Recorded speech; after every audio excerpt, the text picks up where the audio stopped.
presentation. See, yes, Alistair says yes, Philip says yes. Nice, great, let's get going, guys. So we're living in very, very extraordinary times. I don't believe that we need to explain to everybody what is happening right now all across the world. In case you don't know, you've probably been on some kind of meditation retreat for the past month. So to those who are not aware of what's happening, we're experiencing a real crisis. And the crisis is not just in the form of people getting sick and people actually dying, which is tragic. And both people that we hear about on the news and our relatives and friends are getting impacted by the situation. But we're also experiencing a massive economic turndown. And a lot of your businesses are experiencing that. And this is generating a lot of stress, a lot of layoffs, a lot of uncertainty on the market. People have no idea what to do. A lot of industries, for the first time, they have to move all their workforce online, which is a totally new challenge for everybody. Probably most of you guys are already working online. So to us, definitely in the agency, this is nothing new, but a lot of industries really get surprised by this, and this is a completely new situation to everybody. So so today we're going to talk about the crisis. We're going to dive into a lot of topics, and hopefully you guys are going to get a ton of value out of this. As I mentioned, there's going to be a Q&A at the end. Before we get started, I want to really understand of who is with us today. We've got 37 people right now. I'm going to try running some polls. Please let me know, guys, if you can see them. Just started a poll. Let's see what industry you guys are in so that I can make sure to personalize the content based on your answers.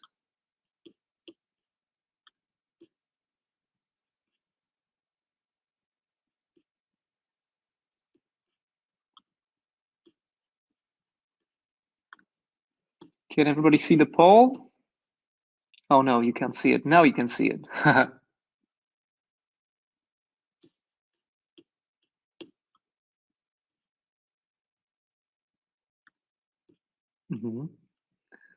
Right, we've got some agencies, that's awesome. Some fashion, jewelry.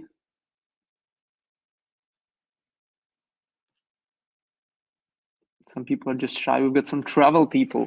Oh, wow. You guys must be having the time of your lives. More fashion. There's a lot of fashion people today with us. That's cool. All right, I'm going to close the poll for now. Let's go with another one. Okay, so we've got 18% people are in fashion, some jewelry people, some travel people. Nice, perfect. Let's go. I've got another one. Guys, if you could let me know what channels you use. Do we have anybody selling offline? Anybody selling both online and offline? Awesome, omni-channel people, nice. Even offline only. Cool, we've got a nice diversity, really interesting, cool. I'm gonna close this one. I've got a few more coming. I really wanna understand who I'm dealing with, you guys, so that I can personalize the content. Okay, if in case you're selling online, are you guys on marketplaces? Do you have your own website, Shopify stores, Ecommerce, both? By marketplaces, we mean Amazon, eBay, things like that. Nice, so we've got about 50. Oh, marketplace only, nice.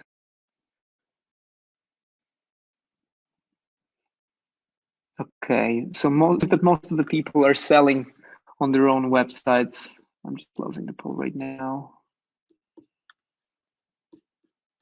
And let's go with another one.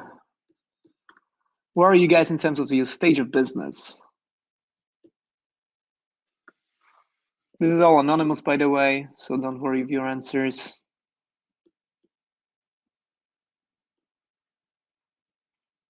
Got some non-ecom people interested. Gotcha.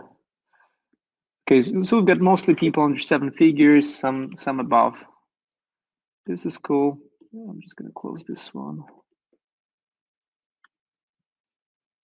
And lastly, what have you guys seen?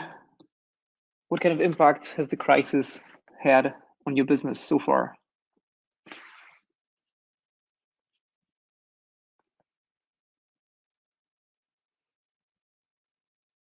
Negative, negative, negative. Interesting. Okay, so it seems like most guys need some action plan to actually turn this crisis into an opportunity. That's perfect. This is really good because if you were all doing well, I would focus on how we can scale it up despite what's happening on the supply side. Okay, nice.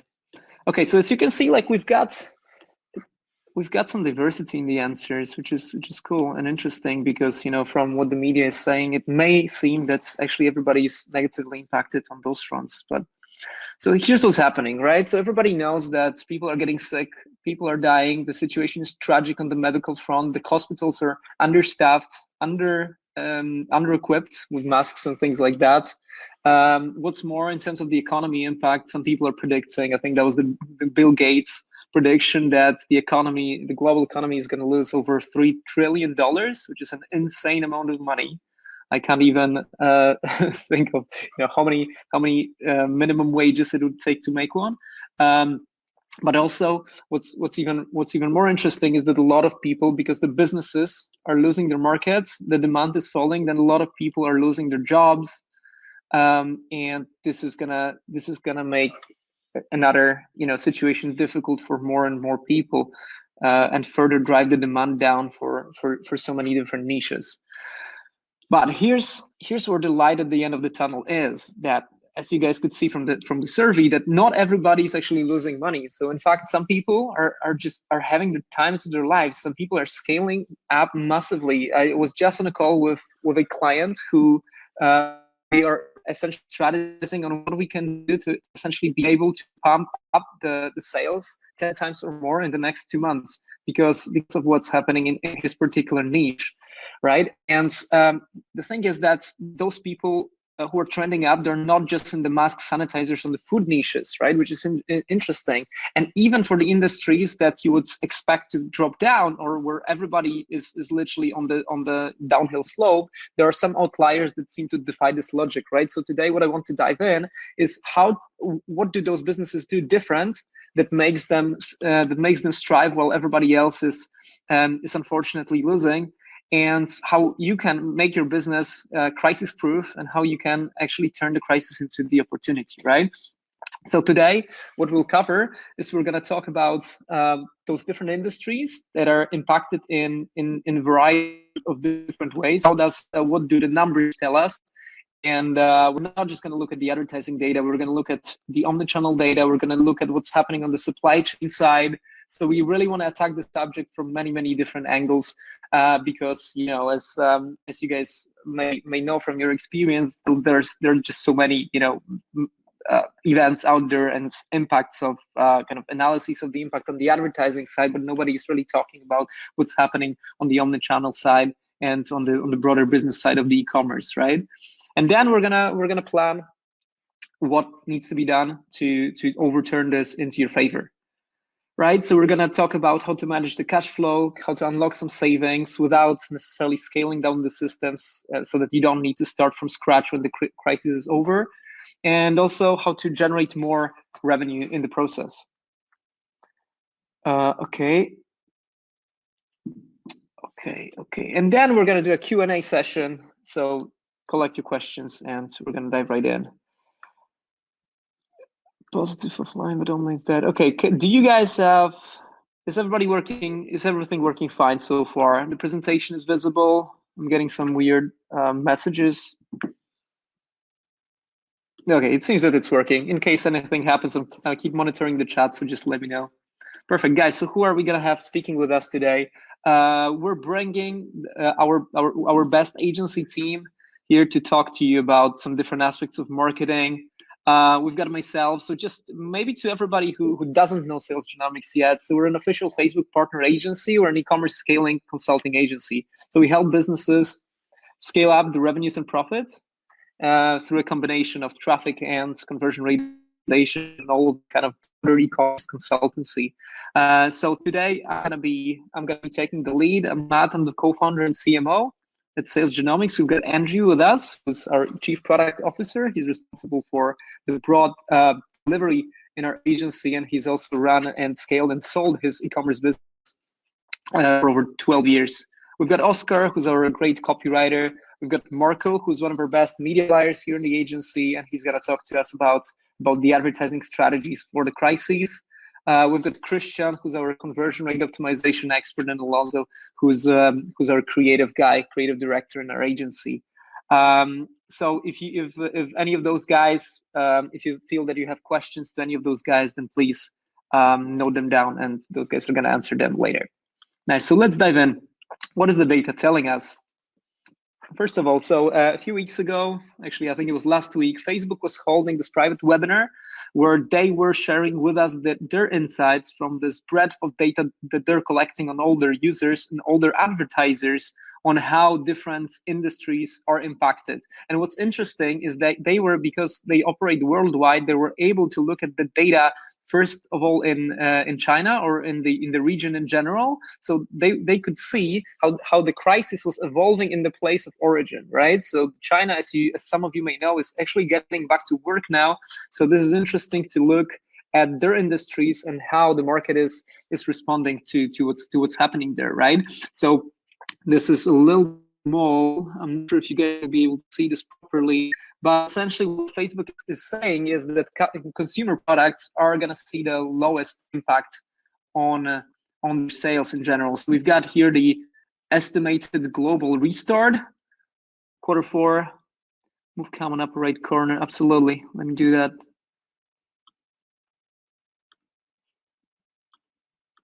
Is this better? Nice.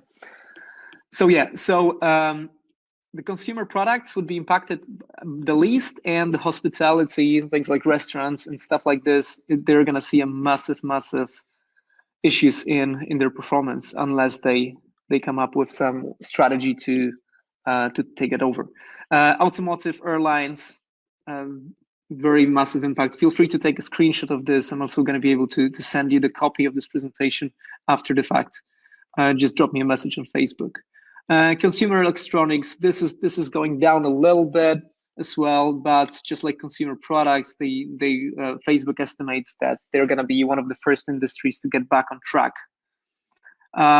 Yeah, you can have a look at those industries, and then I'm gonna dive into the data that we've collected ourselves. Okay, so first of all, first industry, food brands. This is a perfect scaling environment for the food brands. In terms of the return on the advertising, what we're seeing is 30 to 50% increase.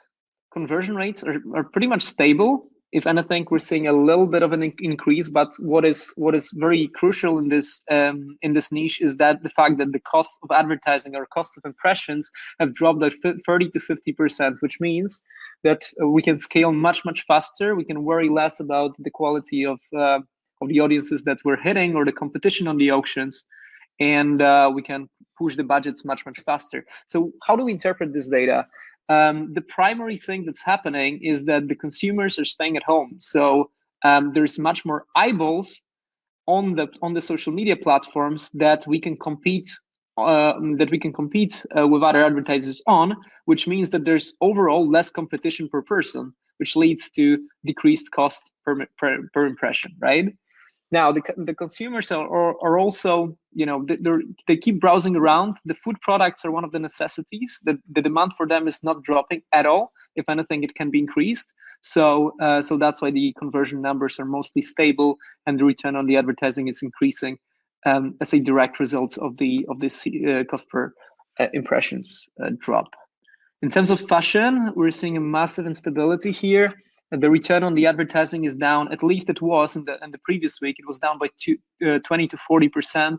The traffic volume was stable, but the conversion rates were down big time. People were just postponing any kind of luxury fashion accessories due to the uncertainty of what will happen to the market, and also some possible layoffs. Even last week, a lot of people lost their jobs or had their salaries decreased, so people were postponing any kind of unnecessary purchases. Point now, fashion is getting just to take a note of here. Fashion is getting back on track, in fact, now. But this is what we're noticing. But this is a result of the strategies that we have implemented. Any kind of promotional campaigns, intensifying the email marketing and things like that I'm going to talk about in the later part. But this is how we're seeing the market reacting. So I'm talking here mostly about the data from the previous week when everybody didn't have the time to respond yet, but the crisis was hitting different parts of the world already, right? So in terms of the food brands, just to get back a little, there are currently no supply chain issues with the suppliers. The suppliers in the food chain are mostly local. So the only thing that's happening is we are having trouble scaling some production teams. But actually, I'm gonna, for the reason that I'm gonna mention later, this is not as big of an issue as we predicted. So on the fashion side, the conversions are down, but we're also seeing massive supply issues because of the China lockdown. Now it's probably gonna get back on track, but because the companies are struggling with supply, then they also have to. They're also having trouble fulfilling the demand that's left over, despite the drop of the conversions. Yeah, so even one of our companies had to unfortunately close their whole e-commerce department and pretty much fire all the employees overnight just because they needed to hold the inventory for the wholesale. So this is very unfortunate, and a lot of people had to lose their jobs. Supplements, pretty much the same story as with the food brands, with a twist, because the return on the ad spend is up, the CPMs are down, but also the conversion rates are increased because people are very health conscious right now, and if anything, they're shifting the demand or shifting their purchases into the industry that they think about, which is their health, right? So people are thinking about their health more. So the ads are scaling in this industry like crazy. Alcohol, pretty much business as usual. If anything, I would say that the conversions are slightly increased. People are ordering in advance, but what actually happened is people ordered in bulk in the first week, and now we're pretty much back to normal. So no supply issues on this front. Beauty, ROAS is increasing. It seems that what mostly is performing really well are the products towards the cheaper price range, right? So we're not talking luxuries, we're talking lipsticks, we're talking lip gloss, we're talking creams, some kind of body products that you can treat yourself to when you're at home, right? ROAS is climbing, conversions pretty much stable. It's mostly due to the impact of the lower costs of advertising as well. We didn't notice any supply issues, at least for any of our clients. If you guys had a different experience in any of those niches, then please let us know. One outlier was a face lifting cream on the German market. They saw a little bit of a dip, but I think they're getting back on track from what I'm up to date. But yeah, then we've got jewelry, higher ticket items. The return on the ad spend is down 30%. It was a pretty big drop, mostly due to the conversion rate decrease. And here's pretty much the same stories with fashion. In addition, we've got much higher price points here, so people are postponing the luxury purchases. But actually, this is picking up again, right? So this is interesting, and I'm gonna talk about why this is happening, or what is our best hypothesis around this, right? No supply issues. Most of the suppliers are local, or at least in the countries that have not been majorly impacted by the quarantines and things like that. And of course, people are saving money and expectations for the layoffs. Let's move on. Subscriptions. This is actually a perfect niche to be in right now. The return on the ad spend is stable, primarily because there's a decrease in competition on the placement, but also if your product has an angle that can entertain people at home, well, they're especially bored. I'm not sure about you, but like for me, this is another day in quarantine and I'm getting bored as hell. So this is definitely a good time for subscriptions business, especially if you can frame it nicely and find an advertising angle that can be relevant to the current context. High ticket electronics. This is very, very bad. The same reasons again. If you're high ticket, then you may see some of your demand dropping, especially if this is a need-based item and rather than a luxury, because luxuries are picking up. The need-based items are mostly, hitting people with lower disposable income usually, and they cannot afford. They cannot afford to buy the things that are necessities. They're most likely not going to buy your high ticket electronics as well, right? So unfortunately, one of our clients had to lay off part of their staff, but also they had to put some down payments on the TV ads, which is very, very bad right now, because TV should be yielding purchases, however, not for the high ticket items, unfortunately. Pet accessories, ROAS up. Pretty much everything is stable. They're having some supply issues though, because most products come from China, but I anticipate that this is gonna be over soon. Again, CPMs are decreased pretty much universally. Discount retail, we're almost done with the Facebook side. If you're in a niche that's selling cheap products, if you're deal-based business, then you're having the time of your life. The presentation is not moving, somebody's telling me. I think it is. Can you guys see the discount retail? Travel accessories. Anyway, just let me know in case anybody can see it. Travel accessories, the ROAS is quite down, but it's not bad. I mean, travel accessories are gonna stay low for a while. Then this we have to be aware of. So if you're in the travel industries, then you need to plan what the contingency plan is going to be in your case. And watches, yeah, we're talking downsizes again. We're talking luxury. We're talking downsizes. We're talking, some creative solutions to move productions to the employees' houses so that they don't have to commute, right? So especially if you have a team, there are plenty of things that you can do to actually help them produce and fulfill the products despite the quarantine. But always safety first. Okay, so yeah, let's move on. Google numbers, we're seeing pretty much a similar thing. So the CPMs are dropping a little bit. However, this is probably coming from the fact that the advertisers are cutting their budgets rather than from an increased demand in search. Because in fact, the search demand is dropping, which I'm going to show you in a second. So CPMs are down, except in fashion. CPC is either up for some brands who are negatively impacted. This is a direct cause and effect result of the CPMs increase, and then we've got the conversion rates, which are mostly pretty badly affected. So overall we're seeing the traffic and conversions from Google PPC dropping a little bit.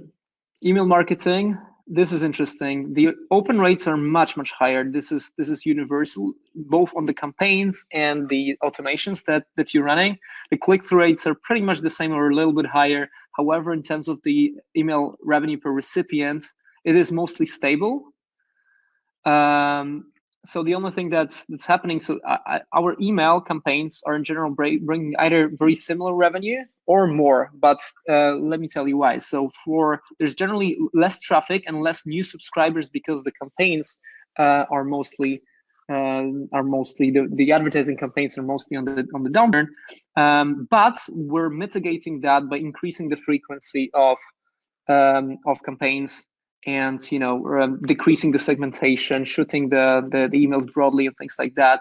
And also we're using a lot of contextual messaging related to the crises to mitigate this. So email is free, definitely go for it, and intensify your messaging in this time. Organic search, this is what I was talking about. Let me know if you guys can see it. What this shows is basically that the search volume across many industries is dropping, and it is primarily led by the decrease in mobile traffic, which is interesting because it seems that people, when they are at home, they're using their desktops more often and they are staying away from their mobiles. So desktop traffic and desktop placements are going to be of primary focus in this time period. Yeah, so organic search generally down. Organic search revenue is down.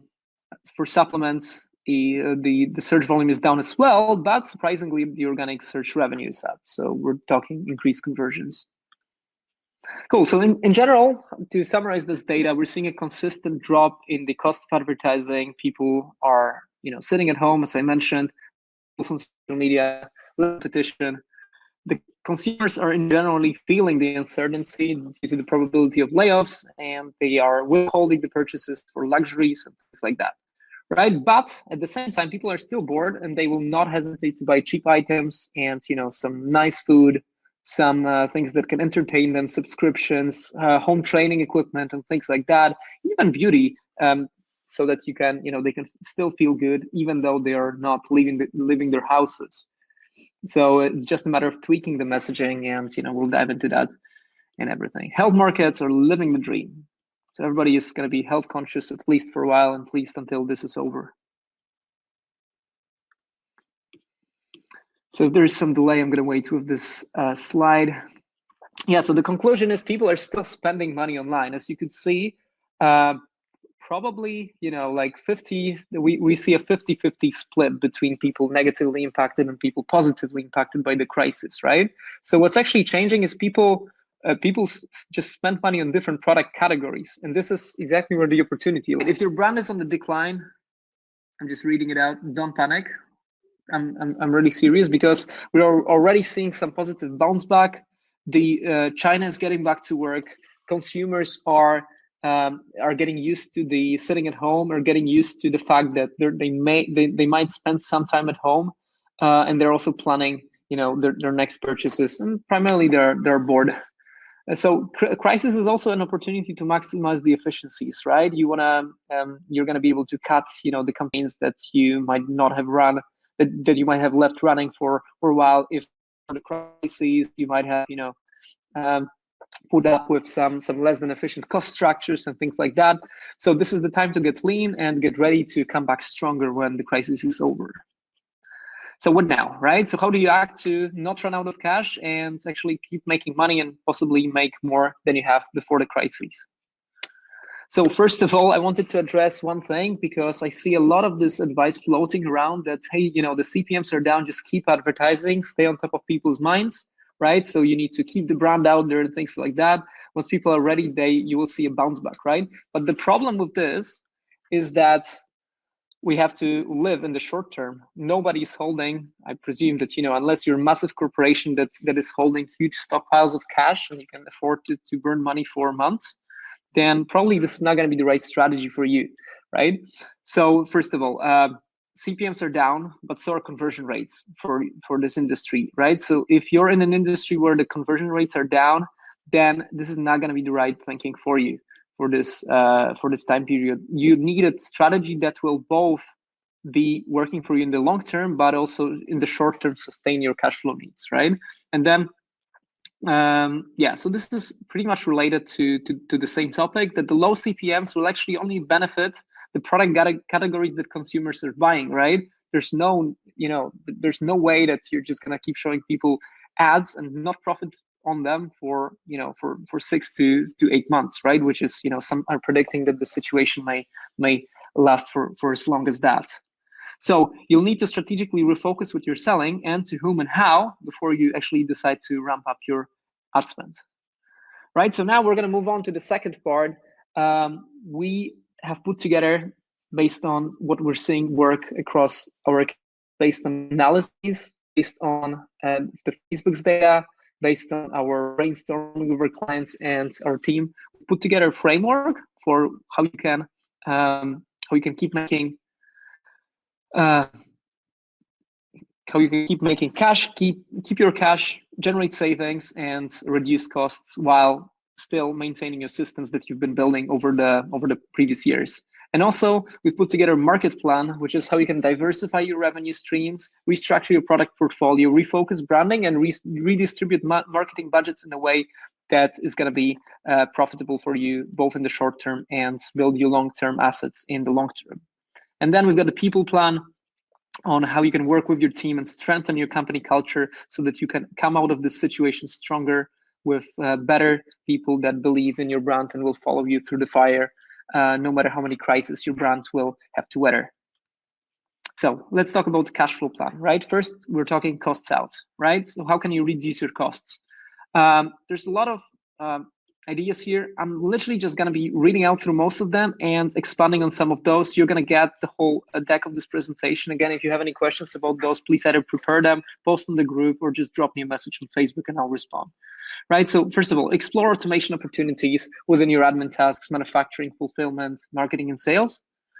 We're talking downsizing production lines, right? If you, for example, if you have some spare capacity and you're not anticipating to see any kind of bounce back in performance in the foreseeable months, then what you need to do is you need to downscale immediately. So this is one of the creative solutions. Was this one of our clients moved their production line into one of their employees' apartments temporarily? They transferred all the equipment, so this way the employees don't have to commute. They can keep producing. Also, they're staying lean and they're saving on the rental costs, right? Then we're talking also the team costs. So usually, your staff costs are going to be one of the biggest ones. So work with your team. If your team, if you've been through with them and they trust you and they believe that you're gonna not abandon them in the crises, then discuss with them to take some solidarity pay freeze or cut, depending on whether you'll need them to work, depending on your industry, of course. And if you've built a strong culture, then your team might be more than willing to help you out, right? Then we're talking, if you have a fulfillment center, consider switching to centers that don't charge you for storage, that don't have any integration fees or anything like that, so that you can only pay for the items that you're shipping. Eliminate these software costs that are not essential.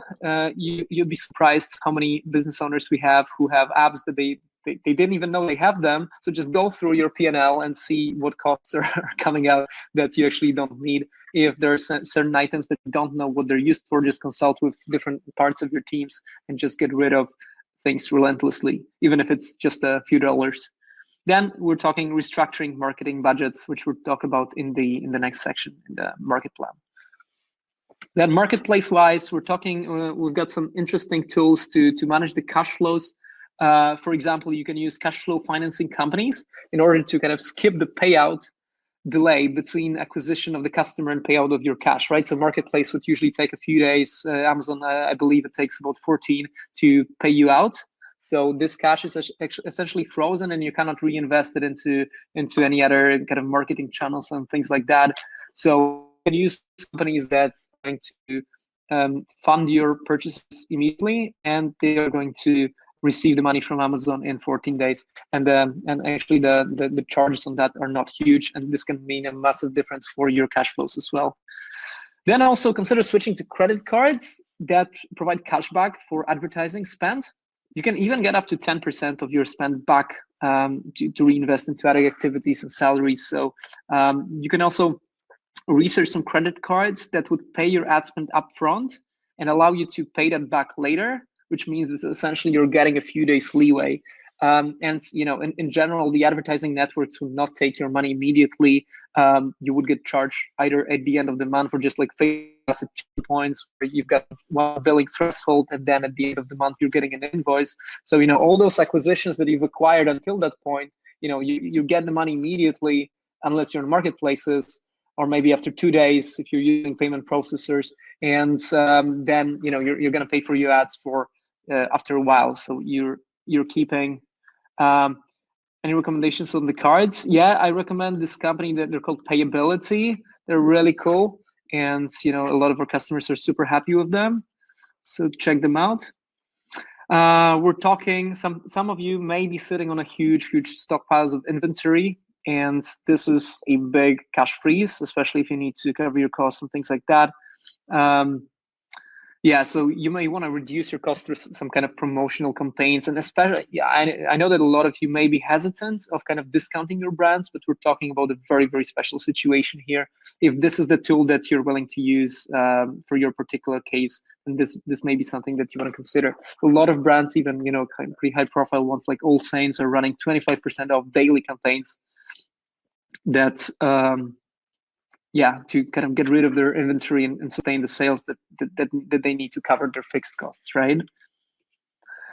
Cash flow plan, yeah. So also you can negotiate some delayed payments with your suppliers if they also are in the same situation as you are, right? Like they're going to be struggling. So everybody's on the same boat here. We're all the whole humanity needs to work together to weather this and go through the crises. Then also to avoid layoffs, you may want to consider working with a mix of in-house teams and contractors, especially if you're hiring in-house staff offline and you have them on a payroll. This can be tricky, especially in those times of uncertainty. So, consider working with some remote staff or contractors that are not necessarily, on your payroll, so you could stay lean this way. Consider also your position on delaying some rental payments for commercial properties. Landlords are going to be in a similar position. The costs of rentals should drop down. Especially if the government has brought some business protections for the crisis period. Expensive software, sometimes you can renegotiate. So ask them for discounts. We did it ourselves. It's very effective. So just go for it. This is definitely important for this time of the year. And then we're talking market plan. So here's the big thing, right? You can't just save your way through the crisis. I'm just going to move this one. There's only so much you can unlock in savings, and you still have to make more money to keep afloat, because if your revenue is not going to cover your fixed cost, then you're going to be burning through piles of cash. So, and also on top of that, as I mentioned, you don't want to destroy the systems that you've built with your people. Your systems go away if you fire your trusted team members who have all the know-how and things like that. If you get rid of all the software, all the automation tools, then you're essentially going to be taking a step back in your business, which if it's not necessary, then I strongly recommend against that. So just consider switching off the costs that are not disrupting your systems in the short term. And so to be able to continue paying for those paid costs, for those fixed costs, you need to start generating some revenue, right? So let's talk about some creative ways to do that. So our market plan is comprised of a few things: product strategy, brand strategy, channel strategy, offer strategy, messaging strategy, and so on. And I'm going to dive into every single one of those, and hopefully you guys will find it valuable. Product strategy. As I mentioned, if you're not lucky enough to be in an industry where people are buying your type of product, then it's time to put some new products into your portfolio, however insane it may sound in this time of crisis, right? So if people are just not buying your product and it doesn't seem that there's going to be a bounce back, then you may want to consider launching some lower ticket offers, staying away from luxuries, consider some affordable luxuries, some day-to-day items and things like that. Consider products that are related to the coming season that people will need despite the crisis, right? So here's an example for our luxury watch brand. We're also selling some cheaper sunglasses for the summer, some earrings, some bracelets. So this way we're diversifying their portfolio despite the fact that the watches are just not selling right now. Then brand strategy. When I mean brand strategy, what I'm actually trying to say is the audience that you're selling to. So because the crisis affects mostly the poorer demographics, so only the brands that are selling to the more or less affluent demographics are going to be mostly. Oh, the slide hasn't changed. Let's see.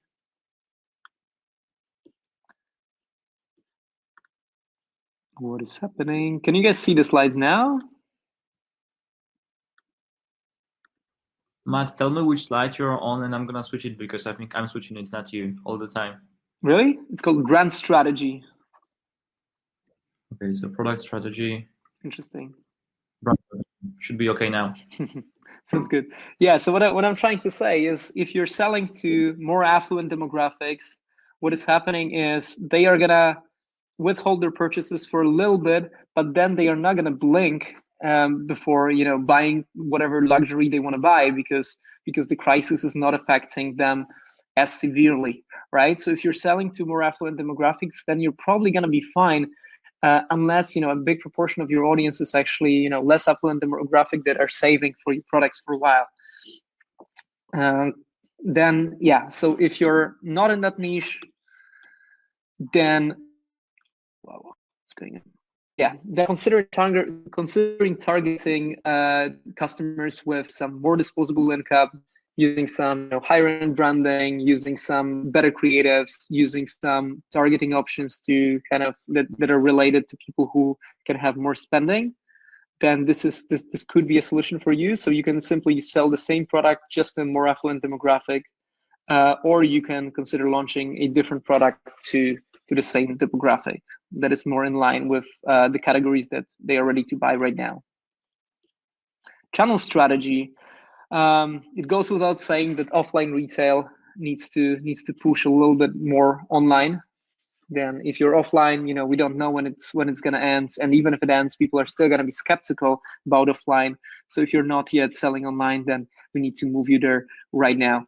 So brand selling through your own branded websites, especially if you're in the luxury niche, you may want to consider also diversifying your sales channels through marketplaces such as Amazon, because Amazon is filled with people who are searching for deals.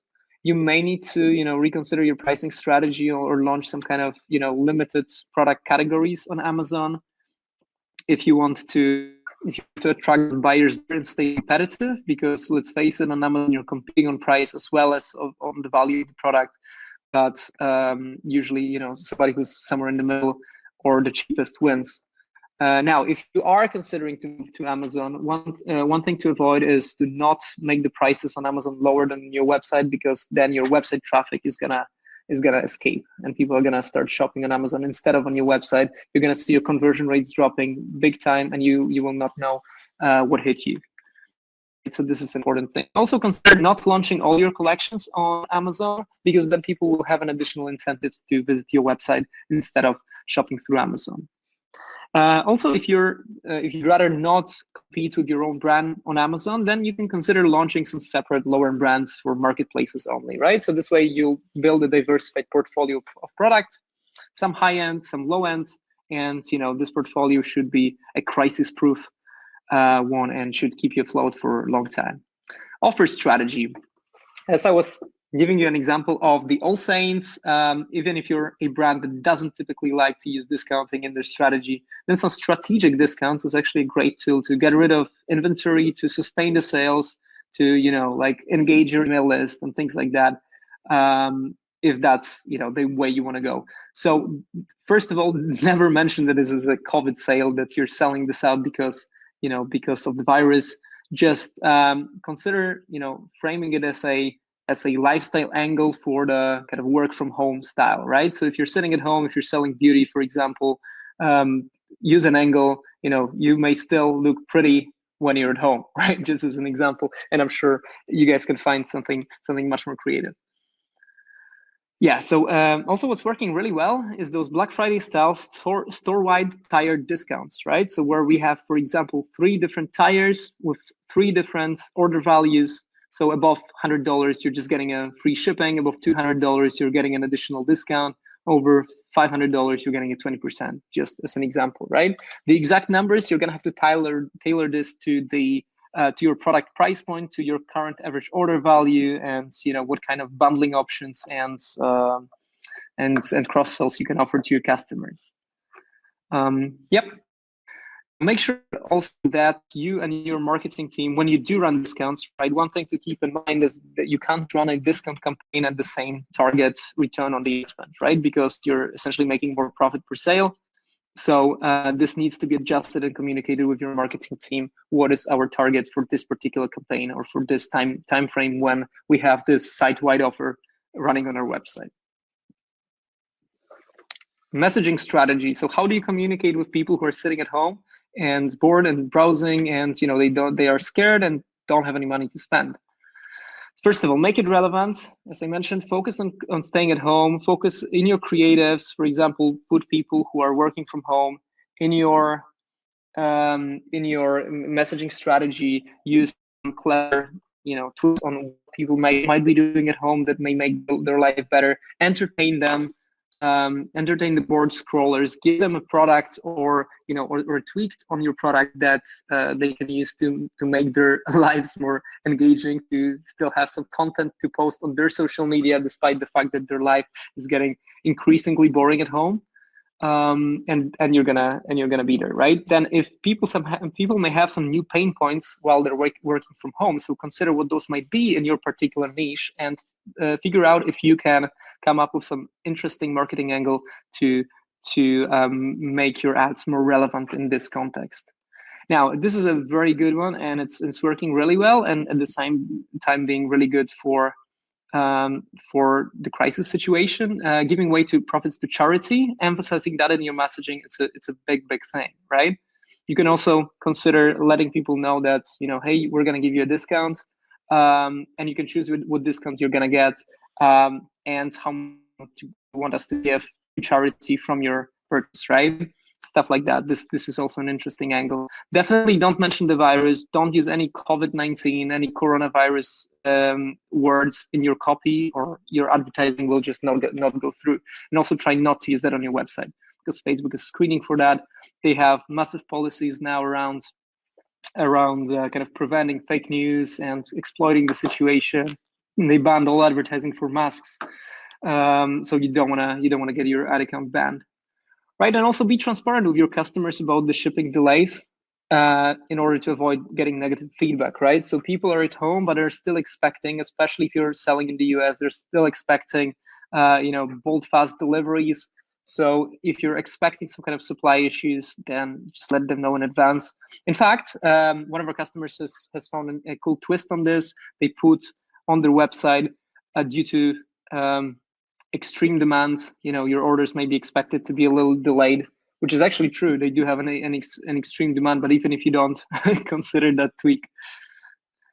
Yeah, this is also important. User experience and conversion rate booster. Put a banner on your website on the very top. Mention that you are still delivering, because you may notice that you're getting a lot of questions in your to your customer support, whether you're still delivering, because some websites don't mention this explicitly. So have a huge banner saying we're still delivering. Our packaging is disinfected. We deliver contactless. If feasible, also try to make the deliveries free. Give people some nice offer out of it. And this banner is, as I mentioned, it's increasing conversions big time, but by up to 15%. This is what we noticed. And also an interesting thing to keep in mind is that you may have some pieces of communication, some social media posts, some banners, some blog posts that are floating around the internet that may be very kind of, in a very bad taste right now, during the time of the virus. Maybe you had some memes posted that may piss some people off at this point. So make sure you just audit all your communication and make sure you're not saying something off in order not to hurt your brand and kind of expose yourself for some negativity online. Now, first of all, if we want to make more money, we need to use our customer lists. You've already acquired those guys. Those guys can be your loyal brand fans, and you can also have them refer to you to other customers, and things like that, right? So first of all, what you want to do is intensify cross sales via product categories, leveraging percentage of deals and test bundles to increase your average order value despite discounting. Use extensively email marketing and push notifications. As I mentioned, you can feel free to increase the frequency of your mailing to even daily. Reduce your segmentations. Just blast your whole list. Those offers. Keep them different. Keep them relevant, and you're gonna go a long way and sustain the sales, even though the revenue per recipient of an email is going to stay similar. Then if you increase the frequency, the overall revenue from email is going to go up. Now, if you already have such product catalog, you can consider launching a mobile app with some weekly, daily deals. This is really cool because, and the customers in the US especially, they love it. It builds massive brand loyalty. The push notifications are essentially your free marketing. You don't need to spend any money to send somebody an ad. And also, what's more, this is actually super easy and cheap to build to build an app right now. So, for example, if your website is on Shopify, apps such as Shopney can literally turn in minutes your Shopify store into an app, right? Of course, it's more complex than that. There's some setup required after this, but it's really cheap and it's really simple if you want to monetize your customers and increase your lifetime value big time. Then also turn your customers into affiliates, launching affiliate programs with either people who either based on the referrals where like people would get discounts for their future purchases, or they could, or literally allowing them to make some cash out of the people that they bring for you, depending on what's on brand with you. Make sure that that program fits within your communication strategy and your brand, and you should see some nice influx of customers, and boost this word of mouth traffic for you. Take advantage of SMS and push notifications, very cheap source of traffic as well. Super high open rates. Not all markets are responding well to those. From what I've heard, the Australian market hates it. In the US, it's working quite fine. So just go for it. Now, this is a good one.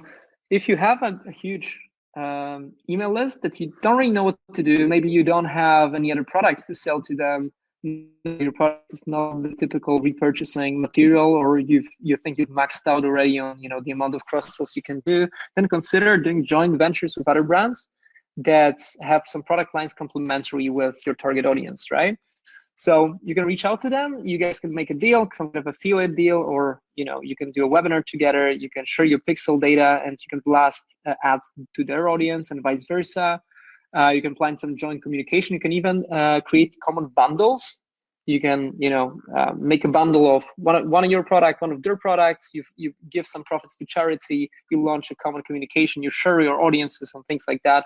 And this is and you're gonna start seeing some influx of purchases from that, not just from your existing customers, but actually you can run it on cold traffic as well, right? So this those partnerships can be a really viable, interesting new acquisition channel. You just need to make sure that you're working with people that are fitting your brand and things like that, right? An additional twist could be finding some offers on the affiliate networks. And now this can be a shady topic, right? We all know that affiliate networks can be very grayish area, right? But at the same time, there are plenty of offers that are completely very good quality products that a lot of people are happy with. If you can find something that is working for your particular audience, then you can consider launching it to your customer email list or using paid ads to your pixel audiences.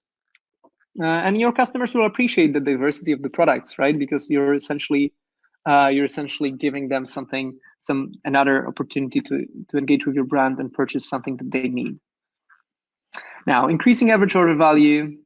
So of course, the more you can make back on your acquired customers, right, then the easier it will be for you to contract the decrease in conversions, right? So there are loads of upselling strategies and apps and cross-sells and AOV bundles. If you're interested in any of those, if you have some particular questions, then Christian is with us, I believe, and he's going to be able to answer your questions around that. Maximizing conversion rates. Guys, this is getting quite long. I hope you're still excited. Are you still with me? Can you, or is everybody excited still? Or are you people falling asleep on this very, very long presentation? But I hope that this is a ton of value. I've literally, like all those strategies that I'm presenting, they work for a fact, right? So if you find something that you think could be a good fit for you, then let it. If you don't know what's good for you, then just ask a question. So maximizing conversion rates. So for the short term, as I mentioned, the banner, put the banner on your website. This is a no-brainer. Just go for it. Awesome. Tyler, Anna, that's really cool. You guys are pumped up. Nice. Abandonment card sequences, SMS sequences, email sequences, push notifications. Just use all of that extensively. What you can do is you can try to also segment your sequences based on the value of the cards that you're dropping, that are dropping off, because maybe some customers, if you personalize those sequences based on the product categories or things like that, you're gonna the increase in relevance is gonna result in an increase in conversions, right? So make sure you fix your bottom of the funnel, things like the all the things about conversion rates that I'm talking about, to counteract the those drops that you're seeing from people just withholding the purchases, right? Then try activating your longer time frame retargeting lists on some lower budgets on Facebook and Google. You can use Adderall, just literally blast anything out there in terms of retargeting, on any budget that's profitable for you. And after the crisis, you're going to thank yourself because your conversion rates are going to be going through the roof when you start pumping the cold traffic back into your funnel. Right. For the long term, you definitely want to be, if you're not doing that already, you're leaving a lot of money on the table. If you don't have a ongoing conversion rate optimization program of A/B split testing, there's a lot of money. So yeah, just one additional visitor for every 100 converted into a customer could double your sales, right? Depending on your traffic, of course, right? For the short term, you can implement some post-checkout upsells. This is very easy, low-hanging fruit to increase your AOV. You can include cross-sells in every opportunity. Brainstorm the bundles with you can do with your marketing team. Analyze what people are frequently buying together and put that. There are plenty of apps for this to put it on the product pages, right? Yep. Email traffic, continue collecting your emails. Maybe you want to make your pop-ups more aggressive to start to grow your email list a little bit, and yeah, then you can bump up your revenue through email, even if your ads are not converting that well. Yeah, definitely you want to have your automations in place, automated abandoned cart, abandoned browse, welcome, re-engage, and purge sequence. If you guys have any questions about email, then Christian will be able to answer that later as well. When things are good, then we let a lot of inefficiencies float around, right? Now it's the crisis. Now we trim the fat, right? Which is a normal cycle, by the way. So even if you're in the bodybuilding, first you bulk up, then you cut the inefficiencies, right? So like the same analogy is for your marketing in the times of crises. So planning your return on the ad spend targets for this time, right? So how much profit does your brand need to make, even if you've cut out all the unnecessary fixed costs? How much profit do you need to make to actually break even? Be fully transparent with your numbers, with your marketing team as well. Make sure that everybody, all your power team is on the same page, so that you guys can together brainstorm all the ideas, both on the cash flow side on how to reduce the cost, but also how to generate more revenue. Yeah, so for example, you don't want to be running just a single ROAS target, right? You have different categories and you've got different margins on those categories. So make sure that you segment your targets per categories. Make sure that you're not running the same ROAS targets on the different funnel stages. Like your retargeting just cannot be running at the same ROAS target as your cold traffic, because essentially you've already paid to acquire those customers to those for those bottom of the funnel retargeting campaigns, right? So make sure that you get crystal clear on the numbers.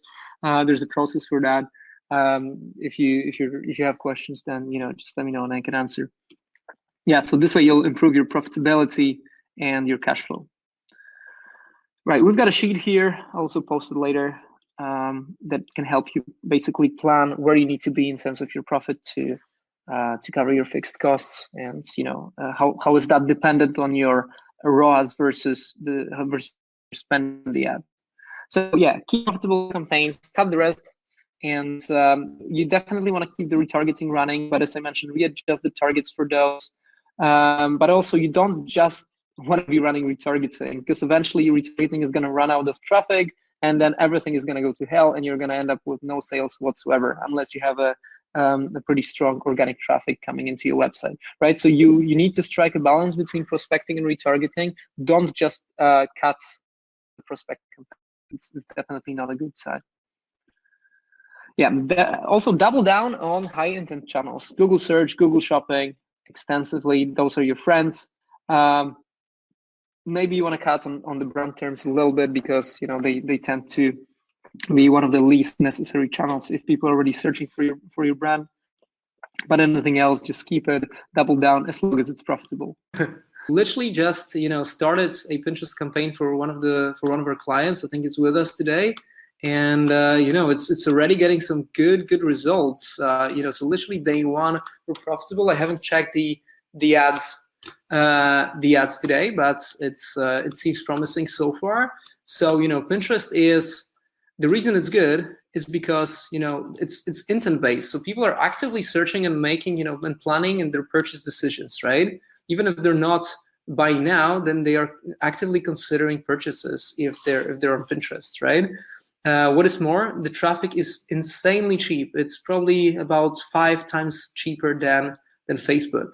So this is a really, really good opportunity, maybe even 10 times cheaper than Facebook. So you can get very cheap clicks.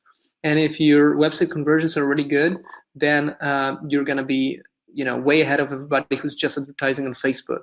And also what's more is anything that you're investing into Pinterest, unlike with Facebook, you're investing into ranking your pins highly on your, in the search results, right? And then anything you invest is actually stays there, right? So what's happening is even if you stop advertising, your pins are still ranking high, and they're going to continue to rank high for months. So what this means is that you're building, by investing in Pinterest ads, you're building long-term assets. So this is especially the right investment in the time of crisis. Cheap traffic, high intent traffic. It's very simple. The creatives are, following some very, very simple methodology. You can even run video ads there. So it's really quite an advanced platform. It's not as advanced as Facebook because their AI doesn't have enough data. So their lookalike audiences and things like that are not as well, are not working as well. But their interest targeting is perfect. So of course, it's product dependent. Test it out. Don't keep me accountable for this. Marketing is a game, and yeah, consider Pinterest. Now, influencers. So I coined this phrase called the word of mouth on steroids. That's what I like to call influencers, right? Because that's essentially what it is. That's the next version of word of mouth marketing. And it's a scalable version of word of mouth marketing, right? So currently what's happening, probably most of you are already familiar with what influencer marketing is, but actually what's happening now is with so many fashion brands being on decline, then a lot of influencers are going to be out of income soon, right? So this means lower fees, lower costs of running influencer campaigns for your brand.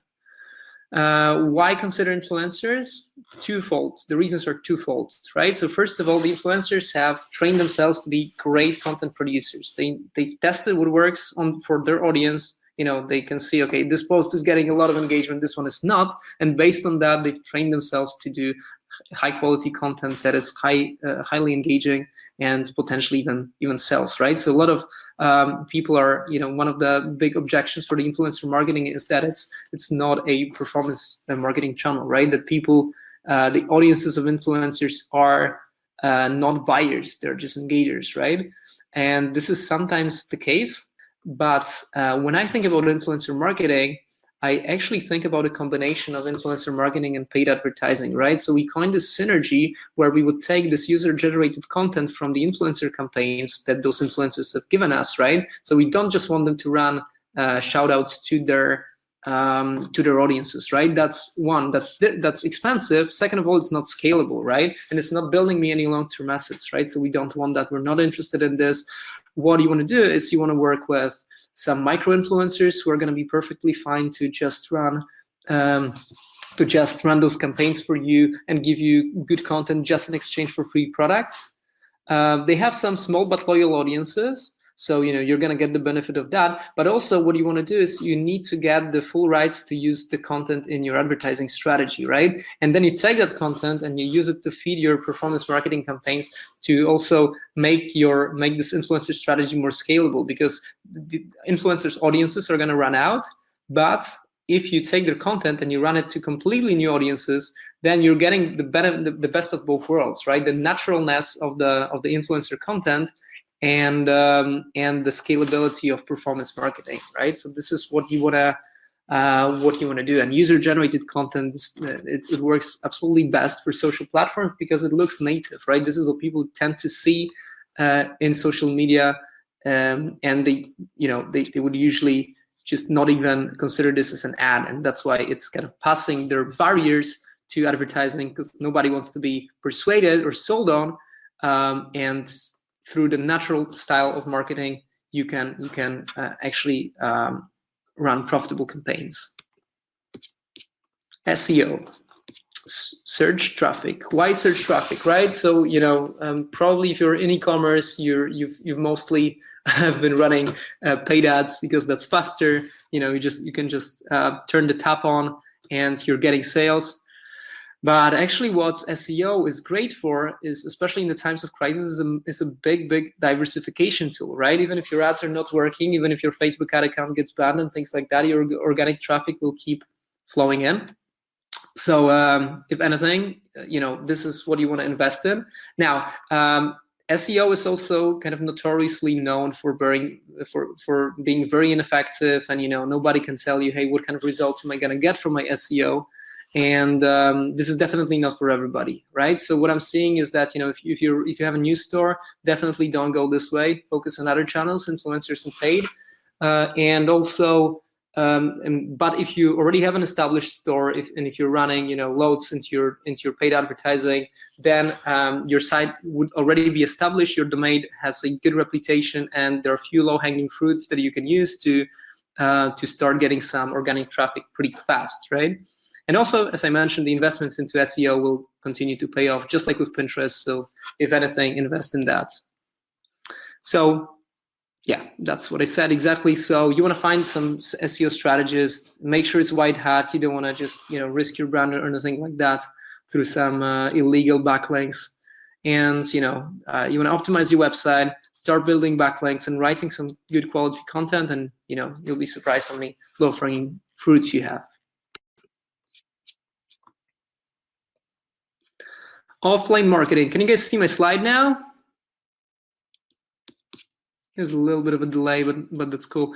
Yeah, so offline marketing, surprisingly, if you're used to running ads, then you may have completely forgotten about what benefits of the direct mail advertising are yielding. But yeah, postcards are actually very, very profitable, and especially now with people sitting at home, just you can send them very, very cheaply. In the US, maybe it's not that cheap. You're probably going to end up paying about $1 per postcard, but it's still like those postcards are tend to bring 10x the returns that they're getting, because not many people are sending them anymore. So there's much less competition for people's attention through this channel. So try it out. Clean affiliate networks. This is also a really cool thing. If you want to get some traffic that that doesn't risk any of your ad budget because you don't make any upfront investments, then you can consider using some affiliate traffic. Affiliates tend to have bad PR for sure, so you want to pre-screen them, find networks through recommendations, find people who are known for just being behaving well. Make sure that they're not competing with your advertising. Just have a solid contracts, brief them on what can or cannot be used in your communication. Don't let them misrepresent your brand. But if done right, this can be a very powerful traffic strategy as well. All right, we're almost done with our market plan actually. So the last few remarks I want to make is that is about data attribution, right? So especially if you're running multiple channels, what you're going to notice is that what the advertising managers, for example, Facebook Ads Manager or Google Ads Manager, are showing you in terms of your returns on the ad spend are actually not exactly the data that you're seeing on your bottom line P&L, right? So you may, Facebook may show you, 5 times ROAS, and Google may show, for example, a similar one. And then if you add their revenue, the respective revenue together, then you actually end up with more than you can see in your Shopify or WooCommerce dashboard, right? So the reason is that the channels interact together, and you're essentially encountering the topic of data attribution, right? So I'm not going to be talking a lot about that topic. I'm going to focus on just mentioning what differences we're seeing right now. So with people being under quarantine, people are watching a lot of TV, and digital placements are, significantly more impactful now, as well as desktop, right? So mobile is declining, the desktop ads are getting more reach, and they're more profitable right now. Well, of course, everything that's online is getting heavily discounted, and just stop your investments there.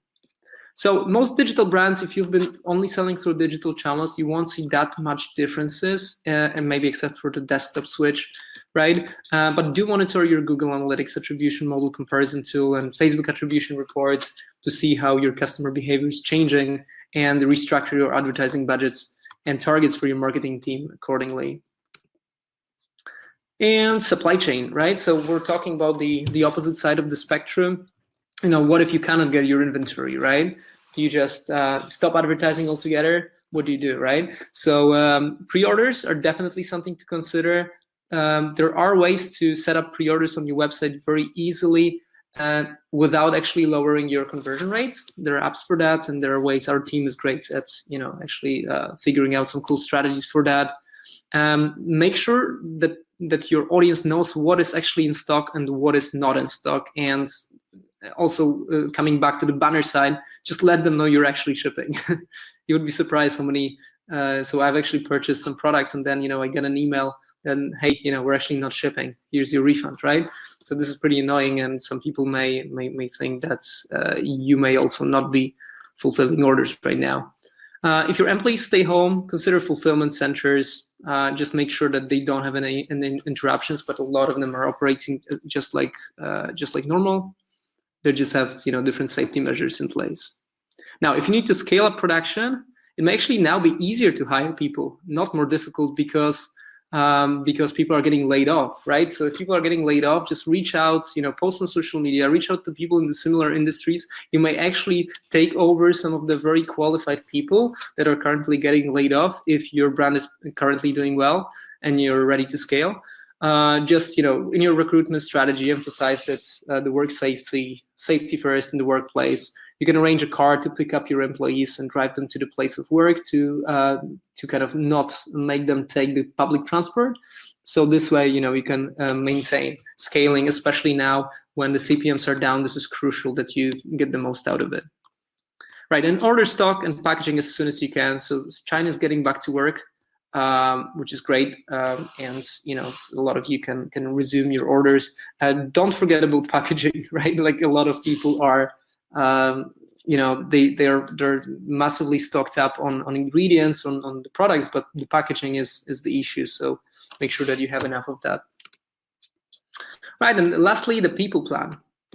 Right, so of course, no business can thrive without people. Right, and your team and your culture are what makes or breaks your business, and especially in times of crisis. Right, the last thing that you want to do is kind of try to freak out and blame people, and try to kind of drive everybody to insanity now in the times of crisis, right? This is the time to be together. This is the time to come together and brainstorm strategies together.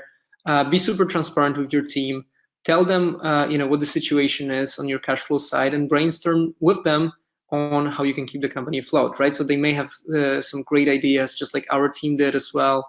And it's super satisfying, and we're super grateful to our team to also like being there for us in the time of crisis. And I'm sure that your team, if you've got a great culture, is going to do the same for you, right?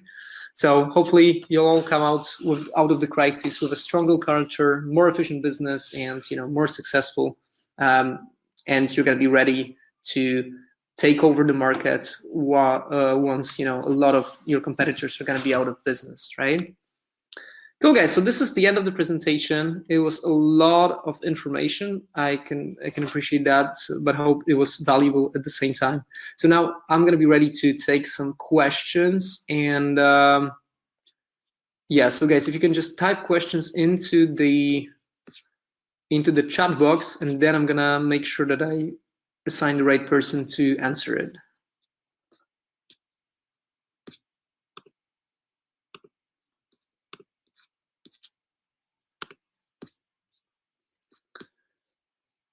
Questions.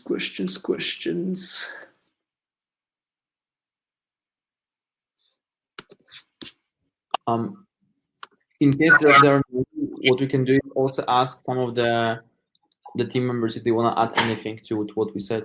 Yeah, that sounds perfect. And at the same time, I don't want to call anybody out. We're not at school.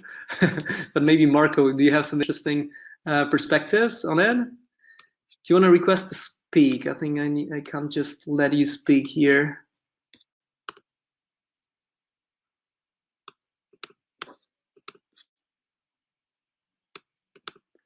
Influencer recruitment and retention strategy.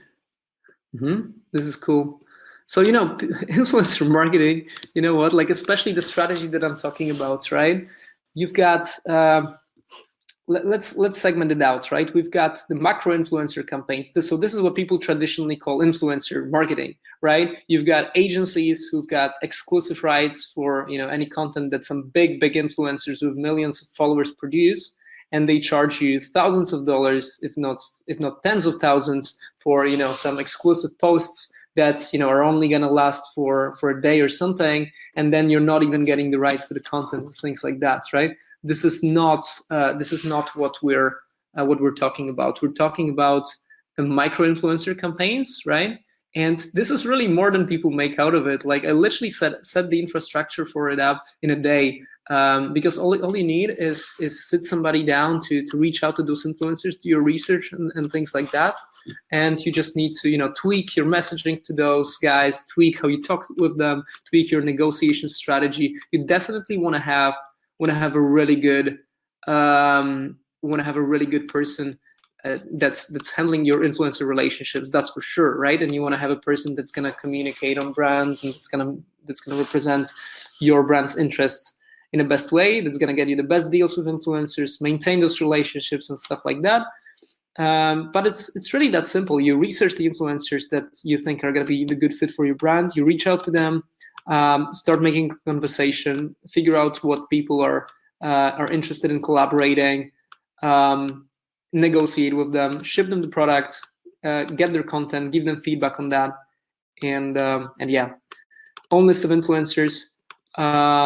Tyler, thanks a lot for the questions, by the way. No, so we don't. To be honest, I don't have any preferred platform. There are a lot of platforms like Coley or stuff like this. So those are paid platforms that run your campaigns. So those are perfectly fine. I didn't see any massive difference between them, to be honest.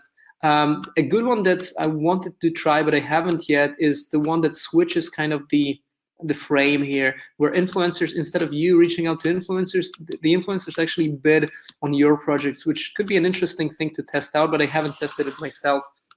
But what we mostly do is we just use Google Sheets to manage those influencers' relationships, right? How do you find ideal macro influencers? So that's where you go to agencies, right? So if you want to, micro influencers, okay.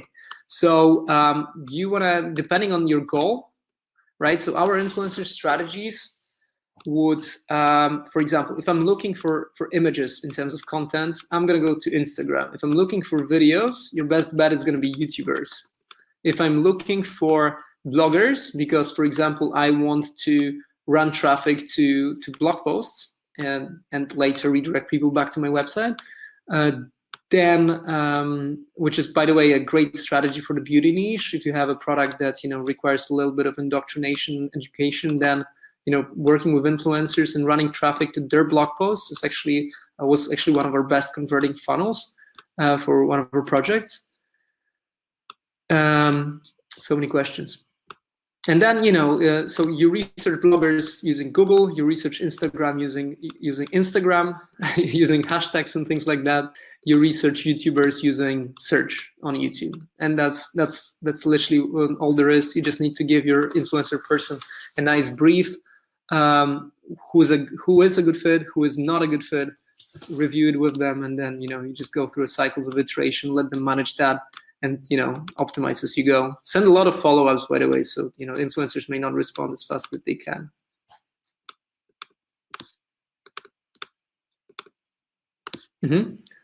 Yeah. So Tyler, can I talk about macro impact this far on your clients' ROAS on the past few weeks relative to prior weeks? So it really depends on the industry, right? Like, I don't think aggregating it makes much sense. Like, overall, I think our clients made probably more money because, like, some of them just scaled big time, some of them lost a little bit, or quite a lot, in fact, for some. But overall, I think our agency has made more money in this time. Not as an agency, but as in a sense of our clients, right? Having said that, a lot of people had to pause their marketing and things like that, which is natural and normal, and I'm sure they're going to be back. But we're doing whatever we can to support them in this time as well, because everybody's in this together, right? Like, we really care about our clients' relationships, and we're going to do whatever it takes to help them in this time as well. How much advertising possibilities does Pinterest offer? Yeah, for sure. So basically the way it works is you create pins.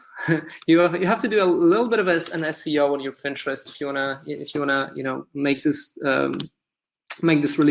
really well. But at the same time, a lot of people. When I was searching for our Pinterest expert, I interviewed a lot of people, and there's a lot of people who are coming from the background of the brand advertising, and they say that, hey, Pinterest is not a performance platform. You're not going to get results. You're going to get traffic, right? But then, we've proven those people wrong by getting our own Pinterest results, basically, right? So then, I know for sure that it's possible to make sales on Pinterest. And then also on top of this, we've got, so the way it works is, you have to, first of all, check if your niche is going to be a good fit for Pinterest, if your product is going to be a good fit for Pinterest. You create your pins. Apparently, a lot of people overcomplicate the Pinterest SEO. If you have a good pin, and then it's gonna rank high pretty much immediately with the right advertising targeting, right? You create pins, you advertise to them. You want to test a lot of different keywords and interests. You want to stay away, at least for now, up to my knowledge, from the lookalike audiences on Pinterest. I think they're called something different. You create a single campaign, put that all into an ad group, and then test a lot of different creatives, and then you see what works pretty much, right? So Pinterest is a little bit different from Facebook, and the platform is pretty glitchy, by the way. So be careful with that, because for example, the ads are not showing up immediately as you launch them before they go through the review process. So it's a little bit weird. It's definitely less developed than Facebook, but I'm sure they're gonna get there. And their customer support is great, by the way. So you're getting a rep when you first start with Pinterest advertising, and they hop on a call with you, and it's really nice. They're very helpful. So yeah, try it out.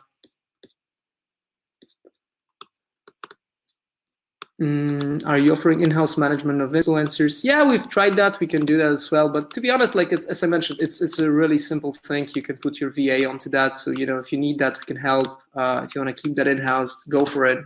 I can give you literally all our processes. Can I get your autograph? For sure. I think I can do that. How do I do that? There you go, Mike, as you wish. I have handmade homeware and fashion, but we are not using Pinterest. Have you tried though? This sounds like a perfect fit. Depending on what the product is, I would need to know more. So let's get in touch after this webinar. Lighting sector, home and interior should be good on Pinterest. Yes, absolutely. So home and interior is probably one of the only things. Pinterest is probably one of the only things that you want to run if you're in that niche, especially if you're running high ticket items. It's really tricky to get things working on Facebook because you're lacking the context, and the buyer's journey is quite long, right? Unless we're talking about things like mattresses, which are selling like crazy. But yeah, that's for sure. So on Pinterest, people are planning, whenever somebody's planning their home decoration, the first place they're gonna go to is gonna be Pinterest.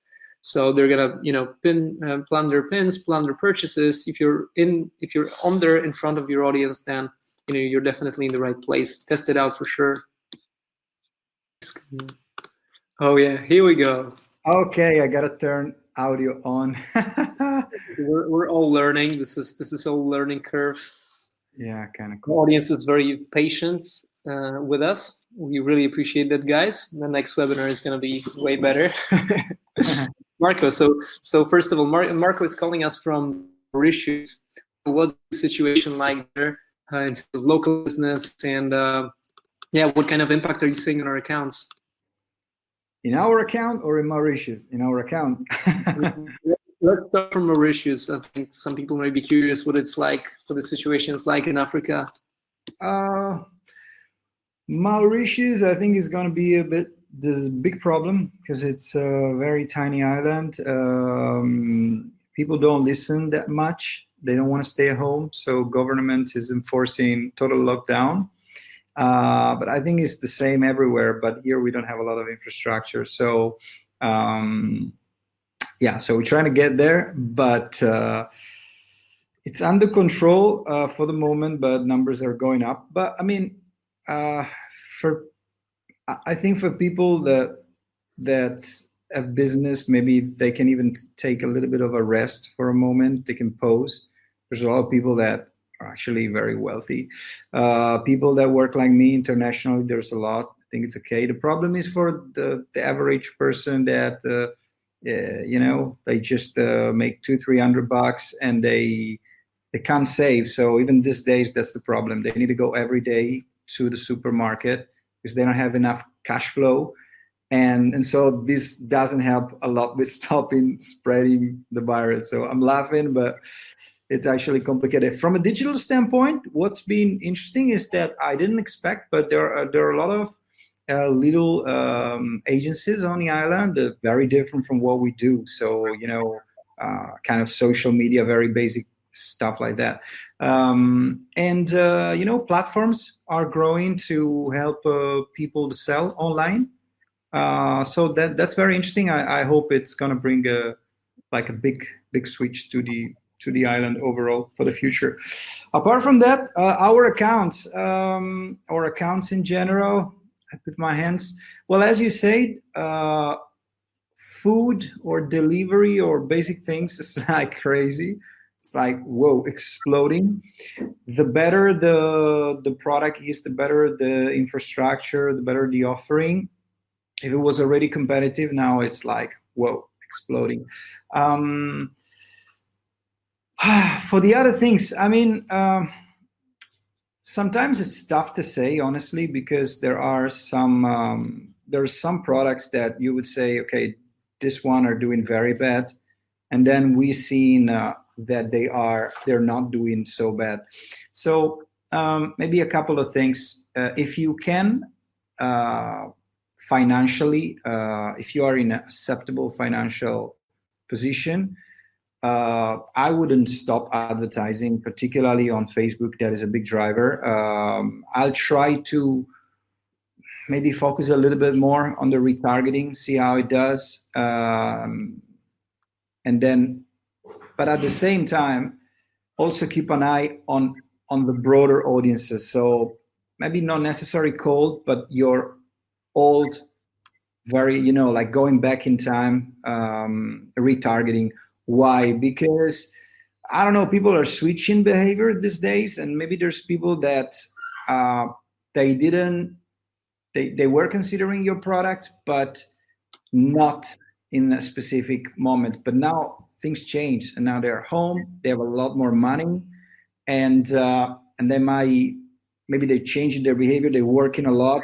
I'm thinking about some of our products. I don't want to mention specific ones, but they might say, okay, now that stuff, I want to buy it, you see? So going back in time, maybe trying to reactivate some old audiences, that can be interesting. Interesting, right? Let's talk about this for a moment, because on one hand, like there are layoffs and things like that, but at the same time, people are not spending money on other product categories, and they're not spending money on eating out, on travel, on luxuries and things like that. So they actually have a little bit of disposable income, provided they're working from home, or they haven't been impacted very badly by the layoffs, right? So this is an opportunity at the same time, and we see a lot of our brands capitalizing on that right now. Yeah. It's the point is that it's very difficult to say. So the opportunity of continuing to doing ads at maybe, of course, at a slower pace or lower budget, maybe it's an opportunity also to study a little bit your audience. Then something else that is important. I mean, I firmly believe that overall the technical structures are relatively, if you know the platforms, the structures are relatively simple to handle. The big problem that a lot of clients, let's say, struggle keeping the pace or the investment is the content creation, right? So maybe this is a moment where you also want to question a little bit about that and not necessarily create more content, but rethink about how you can create content more efficiently, and content that can be used across all your platform. It's a moment of pause, if you want. Actually, while you were speaking, I was listening, and at the same time, I was looking into the email marketing of one of our clients. Why? Because usually we are, and I'm not even supposed to do that, but usually we are so in a rush and do, initiatives and scale these and do that. But in reality, and as you said, when things go well, we don't look that much into the infrastructure. But now it's a moment to, I think, for clients to also look at the agency and in a different way. It's a period where maybe the ads and all those stuff, we're doing them, but let's say in certain cases we're slowing down the we can optimize a little bit our time, so we can invest part of our time into looking into their structures, whether it's in this case email marketing, but it can be CRO as well, and they can look into their structure, their content, how they're doing things, and merge them together. As you look into email marketing, for example, you would realize that probably you can improve some of your copies, and you can pair some of those copies with better images. And so as you need more images, you can look into, how can I do better images that are good for my email marketing, but also for my website, and also for, for my ads, and connect things. Yeah, so I think that's also an important angle. So as long as you're not really, doing ads, and you really see you're doing bad for a month and you don't sell at all, maybe you should think about, like, I don't know, consider whether you want to keep the focus on that or doing other things. But otherwise, as long as it's acceptable, I think I would still do it, keep the brand top of mind, and try to fix the infrastructure, which is very important, because when things are going back a little bit to normal, I think you would have an advantage. Yeah. What do you think? Absolutely. Interesting. And what about the maybe you want to talk a little bit about some of the messaging and content that is working right now, in terms of the relevance of that to the current situation. What are you saying on this front? Well, in general, so just to keep it very basic, in general, something that it might be stupid, but it's still, it might be silly to say, it's very simple, but something that maybe people miss out sometimes is that there's people at home and they might want to buy your product. So as you say, it's very important to make sure that the entire infrastructure is helping them, addressing any question that they have. So first of all, the website, is it clear that, that we shipping? Are we having delays? What are the expectations? Anything changed? What's more, the ads then. For example, for a lot of clients, we are mentioning right now that we're doing contactless delivery, that the delivery is safe, those type of things, because in the end they're gonna get a pack. I got my fruits today, man. It was crazy. They brought me fruits. I ordered online. If you saw the scene here, the guy put the stuff in front of my door, and he told me, hey, just grab the plastic bag. So I went there like, okay, give me the plastic bag. It was not necessarily the contactless experience that you want to go through. So you want fruit though? You need to wash the fruit. Yeah, I was a little bit, this is just emergency things that the guys did here in the place where I live, in the village. So it was okay, very welcome. But now thinking about it, people might have questions, and now they read that this virus remains on certain surfaces for maybe a couple of hours. So I think I would really love to see a guy coming from DHL, leaving the pack in front of my house, spraying in the pack, and then tell me, okay, wait a moment, then get the pack, and maybe on the pack there's a sticker saying something like how I need to treat the pack. So if you know that there's a process in place and your shipping company can handle that, it's just interesting to tell people a different level. You can tell it in the ads, maybe without getting into too many details. You can tell it in the website, or at least in the parts. You provide that information if they want to search for it, if they're searching for it, and then once they purchase, maybe in the first emails automations that you have to confirm the order, you could update them, explaining what's going to happen with the order.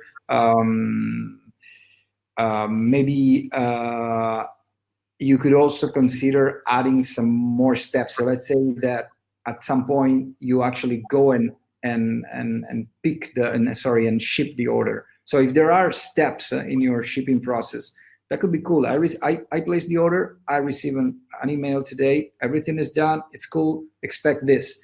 In 2 days, hey, I posted your stuff, usually it would take 3 days.